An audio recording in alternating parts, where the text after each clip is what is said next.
Hello friends, Bhogi రోజున పిల్లలకి భోగి పళ్ళుగా రేగి పళ్ళను మాత్రమే ఎందుకు వాడతారో మీకు తెలుసా?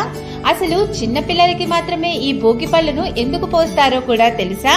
ఎందుకంటే రేగి పళ్ళను సంస్కృతంలో బదరీ ఫలం అంటారు. బదరీశుడు అంటే శ్రీ మహావిష్ణువు. అందుకే భోగి రోజున చిన్నపిల్లల అందరినీ శ్రీ మహావిష్ణువుగా భావించి హారతి ఇచ్చి బదరీ ఫలాలలో అదేనండి రేగి పళ్లలో పూల రేకులు, అక్షింతలు మరియు చిల్లరా కలిపి 3 సార్లు పిల్లల తల చుట్టూ తిప్పుతో దిష్టి తీసి వాళ్లపై పోస్తారు. ఇలా పోయడం ద్వారా పిల్లలపై ఆ శ్రీమన్నారాయణి ఆశీర్వాదం ఎల్లప్పుడూ ఉంటుంది అనేది పెద్దల విశ్వాసం. పిల్లలపై ఉన్న చెడు దృష్టి కూడా ఇలా పోయడం ద్వారా తొలగిపోతుందట. అంతేకాకుండా చిన్నపిల్లల తలపై బ్రహ్మరంధ్రం ఉంటుందంట. ఇలా భోగి పళ్ళు పోస్తే భవిష్యత్తులో వాళ్ళు జ్ఞానవంతులవుతారనేది పెద్దల ప్రగాఢ నమ్మకం. ఇంతకీ మీరెప్పుడైనా భోగి పళ్ళు పోయించుకున్నారో లేదో నాకు కామెంట్ చేయండి. మీకు నచ్చితే ఈ వీడియోని ఫ్రెండ్స్ అండ్ ఫ్యామిలీకి షేర్ చేయండి.